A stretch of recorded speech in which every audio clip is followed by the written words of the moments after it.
Good morning, ladies and gentlemen. I said good morning, ladies and gentlemen. Yeah, I'm just testing if I'm welcome here. My name is Charles Molapisi, the CEO of MTN SA.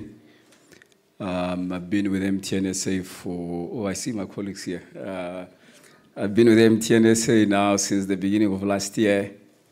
I had the pleasure of being the group CTIO of MTN at the group level for 3 years, looking after the network and IT platforms across the group. The profile of a $2 billion capex across the group, networks and IT. I also had the privilege of spending 10 years out of South Africa. 7 of those I did them in Nigeria, looking after the DC infrastructure and eventually becoming the chief information officer there. And then I took a vacation to Zambia to run our market there for 3 years until I returned home. So the whole story of a connected Africa talks to me. I've been around the continent. I've traveled quite extensively into the market. So hopefully today what I'll try to do is to tell you a little bit about the MTN story, just a little bit. And if you're going to talk about connected Africa, we need to first talk about capability. What is the capability of a future telco look like? And once we understand the capability, then we'll know exactly how we'll be able to transform, the Africa that we want. So let me go into my next chart. I always say that the future is really software and the curiosity and the ability, not just the curiosity and the ability to create, to invent, and to build new business models. That's really how I frame, how I look at my business, and generally how I look at the overall evolution of a telco. Do you have software? Are you strong in terms of software capabilities? And then do you have people who are curious enough in your business, who are curious enough to stitch and formulate new business models? I mean, we can spend the entire day here today talking about the plethora of business models. Essentially, we're talking about the stitching of multiple APIs that essentially become businesses. But a little bit about MTN, from an African context. We really pride ourselves, and no offense to any other telco out there, that we really, as MTN, we believe in the PanAfrican story. Very clear about that. But we also say that we are the only big MNO in the continent that is headquartered in Africa. Very clear, very clear. This is our home for MTN. Born and bred in this country at the dawn of democracy. Today, across our markets, close to 300 million subs. 137 of those are what we call active data subs. We're excited about the future of fintech. We've got about close to 70 million mobile money users across the markets. It's a company that delivers 196 billion rands of total service revenue. Data revenue contributes 73 billion rands. Fintech, which we're excited about, I'll touch a little bit more about that, delivers 17 billion rands, and of course, a very respectable EBITDA margin profile of 44% across 19 markets. We are the most valuable brand in Africa. We are the most admired African brand. We are a true success of South Africa after democracy. We are a true Pan-African organization. We are very proud, and we're saying that our roots are truly embedded in the continent. What do we aspire for? What is really the purpose of the organization? At heart, why do we exist as a business? We're saying that as MTN, the first thing that we believe in, and this is where now the whole issue of connected Africa, we believe that everyone in this continent deserves the benefits of a modern connected life. And we said that the strategic intent of the business is that we want to lead digital solutions for Africa's progress. Again, the connectedness of Africa. That's what we want to deliver. Three key things here that I will quote. How are we going to do that? We are building, or we intend to build the largest and the most valuable platforms. So here, I'm not talking network here. I'm talking platforms. And this is, again, the whole repositioning and the reimagining of a telco. We say we'll drive industry-leading connectivity operations. And I'll touch on exactly what we're doing on the fiber side, on a number of solutions that we have. And of course, we want to create shared value. What do we mean? We want to make sure that in all the markets in which we operate, that we are able, where we can, to sell a portion of our business. We've listed in Nigeria, we're listed in Rwanda, we're listed in Uganda, we're listed in Ghana. That our African brothers and sisters in those markets where we operate can now meaningfully participate in this success story of MTN. So Nigerians own now a good share of MTN, so does the Ghanaians and the Rwandese and the Ugandans. That is the whole principle of shared value. So we see our future in Africa as that in every market we operate, we want to make sure that we deliver value. Like I said, we're a Pan-African based business. Our roots are in Africa. And again, one of the things that we always talk about is this whole demographic dividend. The whole youth population of Africa. And that's why we're investing what we're investing. So let me move on. How do we see this business? Let me say very clearly to you that 3, 4 years, 2 years from now, this business will be completely different than the way you know it today. Will now be a proper verticalized business. So you'll have probably what you call a GSM co, maybe a remain co, if I could say that, the GSM co. You'll have a fin co. You'll have a fiber co. You're going to have a data center co. You're going to have maybe what you call also the enterprise, and then also the API marketplace, which I'm very excited about. The API marketplace, what we are building, we call Channel 6, is an aggregation of APIs across the continent. So that is how you must now start to imagine how this business is going to be shaped as we go into the future. So this monolithic one enterprise that you know today is going to morph into a whole core and multiple verticals that are independent, that have separate investor profiles to be able to compete, of course unlock value, but primarily to be able to set ourselves up for the future. And fundamentally we're saying one network, one API layer, and one data lake as a fundamental part of the business, the structure of the business. So tech trends, I believe in software. And those of you, whether you're doing radio, you're doing core network, you're doing IT, let's be very clear that there is a proper softwareization of everything. And we're seeing that. API and AI-driven organization. I always tell people that you can't have an AI organization without API capabilities. So we are very clear in our organization around AI capabilities, but centered on APIs. Industrial IoT, I'm very happy to tell you that today in this country we have signed about 9 mines in this country. We're deploying private 5G networks. There's one that we have launched. The services are still quite nascent, mainly surveillance, but we see ourselves as a key player in mining. Whether it's going to be about spectrum lease in those particular mines, or it's going to be provision of network, or it's going to be the entire stack. Whether it's, from the infrastructure, from the base station up to the edge. All of those services we have signed up and we're rolling out. And what is also, again, very interesting is that Uganda has joined us. We're now doing the same thing in Uganda, and we're looking at Ghana. So the whole future of industrial IoT, provision of private wireless networks. Again, what I like, is open architecture. If you are from RAN, you're talking about Open RAN.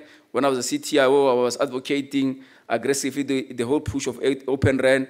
Worked a lot with, what is his name is Tariq. So we worked a little bit about how we can do. So worked with a number of vendors around open architecture on the RAN, cloudification of the baseband, centralization, BBU hotel, all those architectures. And then, of course, basic cloud and 5G, and then the fiber rails, which I'll demonstrate to you when I'm saying the connected Africa and the new rails. The way we see this as MTN is that the same way that railway lines were built in the continent many years ago, now the new rails is fiber, and I'll show you exactly what MTN is doing about it. This is just the evolution, and I'll be very quick. At the bottom here, it just shows you the rate of data consumption. We're still very far compared to how much volume of data people globally consume in every household. Still very far, and look at where we want to go in 2018. I mean, generally, an average MTN subscriber, where's George? Okay, an average subscriber consume, let's say, 8 gigs per month, okay, plus month. That is nothing compared to what you need to build for the future and what nations consume. There's people who consume 40 GBs, if you go into the UAE, the level of data consumption. Now, what sort of network and capabilities are you going to build? Fast forward to 5G, ultra low latency. Again, on 5G, we're talking about opening up on the transmission layer, on the radio side, and going straight into the data center and cloudification. So the end-to-end provision of a service from the device right down into the data center, there's a lot more work we're doing as MTN just to create that capability, again, with the whole principle of a connected Africa. What do we see? Services, digital services, cloudification, content, 5G, VR, platforms or services. Again, you can talk about fintech, which I spoke about it. You can talk about telemedicine, waste management, smart manufacturing, green energy, smart cities, mining automation that we are doing now.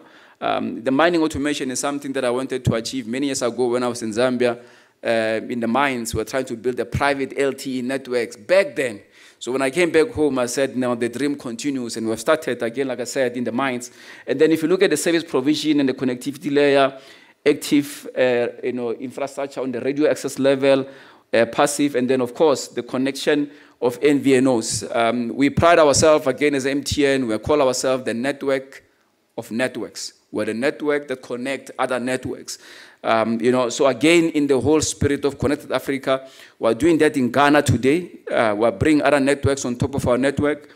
In Nigeria, the NCC has just opened up to allow us to do that, to bring it back home again, Connected Africa and the role that MTN is playing. A little bit more technical. This stuff, all of you know this very well, but if you look at what we have here from the radio hardware, edge side, and then central side. What is happening is all these components here are being decoupled. The decoupling of the hardware and the radio and the software. And then if you look at it there, the whole Open RAN exercise, the decoupling of the transmission layer, softwareization. So we're moving away from this basic monolithic architecture, both on the radio side, transmission side, and again into the data center. What will that deliver for us? TCO reduction, I can see here a little bit. To be able to meet new growth and all of that. So this is the transformation that we are doing. Like I said, if you're going to talk Connected Africa and the new telcos, the first thing is that what capabilities have you built? How open is your architecture? How softwareized is your layers? How decoupled is your infrastructure? How agile is it? How many API transactions can you run? That is the whole construct that we're building. And one of the things, again, is software development. In MTN today, we are now insourcing, we're building the software center of excellence. We're building internal software because one of the biggest problems with telcos is that we never used to have software internally. So we deal with what you call commercial off-the-shelf, the COTS platforms, and then we do the integration. But we're calling now our software back in-house. That for us to be able to be properly competitive, to be able to deliver one feature a day on an app, we can't be relying on a vendor who's going to do a rollout and deliver on a waterfall 3 months, 6 months down the line. So we're changing that. We're insourcing. We're building a central in Cape Town. We're building a central software excellence that's going to be delivering the capability across all the MTN operations to be able to allow us to be a bit more nimble. APIs, I spoke about that. We've rolled out that at scale across the business. And we say that by 2030, if I'm not wrong there, 125 billion API calls is what we're chasing. I see a little bit more than that. Particularly if you look at the core network on 5G. Those of you who understand this better than me, you know that the 5G core will be largely API-based compared to what we have today. And the level of integratedness in terms of API calls that you're going to have, I think is going to be a whole lot more capability. And that's why we're building Chenosis, and Chenosis become the marketplace of APIs for other operators as well. You know, in Ghana, we've launched this thing now. Banks now, for SIM swap validation, are now calling our own APIs, and we're charging them API calls. This is the business model that the company never thought about many years ago, until I went into an exco for them. For three times I went to the exco to say, we need to go into an API business. And the question was that, what does the chief of technology know about commercial? I said, no, let's start this API business. 3 years in the running, the company's got 25 people, and we're moving on. Again, just maybe to move fast on this thing is service level, all that. You need to make sure that your service or your UI UX level is much more easy and softwareized. Thin layer on the front end, aggregation in the center with APIs, and then all the legacy rubbish platforms that you all struggle to do, mask them with a layer of APIs, because all of us in this business are struggling with legacy platforms. You know, we hear people talking about BSS on OSS. Anytime vendor comes and sells a BSS application to me, I run away, because I know that project is going to take the next 4 years. The question is, tell me, what can you do? Can you mask this? Can you build an API layer on top and be able to actually let this API inherit the capabilities of traditional platforms and leave the systems of records alone? So some of the work that you are doing along this is just to give you the capability level of what we're busy with. Industrial IoT, I won't go too much into it. I spoke about it. What are we doing in mining in South Africa? We've signed 8 mines. We've launched with 1 mine with a private 5G network. Some of the mines are saying, give us spectrum, we'll do our own thing. Some of the mines, they're saying, bring the edge closer, bring the entire stack. Some of them say, just bring the radio network. So there's a difference in terms of exactly what are some of the players looking for. This is what I told you when I talk about Connected Africa and the fiber rails. We have a company, we used to call it Global Connect. We've just renamed this. This is an MTN subsidiary today. It's called Biobab Fiber. Very, very impressive. It's based in Dubai. We're wiring this continent at scale.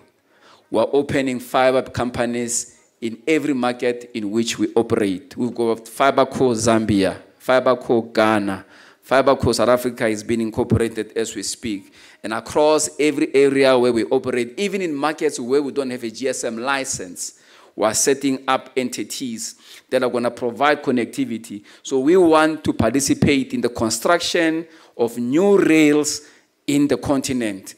We're participating in most of these undersea cables, and we're becoming the proper aggregator of connectivity. Like I said before, that no one knows this continent better than us. We don't have a headquarters somewhere in India or a headquarters somewhere in London. Our headquarters is here in Johannesburg. This is our country. This is where we belong. We are MTN. Very clear about that. Very, very clear. And we are very clear and we are uncompromising when it comes to the role that this Africa will be changed by MTN. As we move forward quickly, I won't go too much into this. This is just a continuation. What is in our mind in terms of reimagining this telco and the role we want to play? We're looking across all asset classes, on the connectivity layer. These are the undersea capabilities, NLD, data centers, metro fiber. We have a plan for all of this. Whether this goes under the Biobab as an entity and the NLD, whether we're going to now form what we call a DC core, a separate data center capability business, separate from NTN, unlock the value, take all the data centers that you have in South Africa, put them in one big bucket and create a proper DC core. That's on the table as we speak. And then metro fiber, that stays close to the operation, because that's fiber to the home and all of that. That might stay close to the operation. And the radio network, of course, stays close to the operation because we want to commercialize and open access a little bit more on the radio side. So all these asset classes, there's a principle of network as a service that we are working on. I need to move fast in the interest of time. Big success story about fintech. spoke about 69 million customers on the fintech platform. Colleagues, be ready for what we're about to do and what we have done in this market. We're not just talking P2P transfers here. We're talking remittances. We're talking integrated consumer super app. That's what we're doing. Payment, business payment, e-commerce, microloans, integrated business super app. This is what is being built. What have we done so far? We're carving out a separate fintech business, a separate fintech group that's got its own group CEO, and then MTN becomes a whole co on that. The market is very clear. We've communicated very clearly to the market. We're setting that up. And in all the markets, we're building fintech businesses and fintech CEOs carved out from the GSM business. Goes back to the point of GSM Co, FinCo, FiberCo, DCCo, API, all of that start to show you the evolution of this business and the role that we intend to play in this market. And this is the exciting product in South Africa that we've built today. We call it the Do It All app. On the One Momo app, our Momo app today in South Africa, 8 million customers registered. We call ourselves the digital retailer. On this app, you can do all sorts of stuff like I do. I send the USave voucher to my sister in the village. She walks 2 kilometers, 1 kilometer to go and redeem the USave voucher and get herself groceries. I do that. You can go and renew your driver's license at the comfort of your home. They will deliver it, the disc of your car. They'll deliver it straight into your home on this particular app. And every day we're working very hard to enrich the capabilities and the services. And that's why we need to pull software development internally so that we can be able to ramp up the capability of what you're doing. I won't go into this because, again, in the interest of time, spoke about it, services, platform, infrastructure. As I close on the role of the telco of the future and reimagining the telco, I believe that there's no sector that has done so much for many verticals, globally than the telecom sector. Unfortunately, we always get the worst criticism. Not sure why. The CEO of Telefonica always says that. He says, we've done so much for nations. We've enabled so much for banks. We've enabled people to communicate and kids to do homeworks. But at the same time, we remain the most criticized. If you look at what we're about to do and what we have done, GSM, edge computing, we can go all day long. I know the speakers coming to talk about edge and the role of edge, even in this country, in South Africa. You can talk about FTTX, FWA, fixed wireless access that we're building, LTE, 5G. We can talk about all of this, whether we're doing this thing on the millimeter wave to 28 gigahertz, API marketplace, insurance and sports and fintech, industrial IoT. This is what we are transforming ourselves from, moving away from being a mobile operator to become a technology business. In 3 years' time, when you talk to us, do not refer to us as a mobile operator. We are just a pure and clear technology business. Thank you so much for allowing me to speak. Thanks so much for your time. Thank you.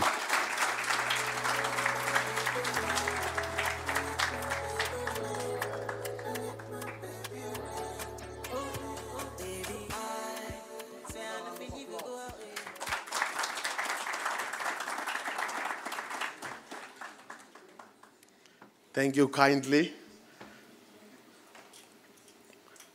While the cameras are rolling, a final round of applause for Mr. Molapisi.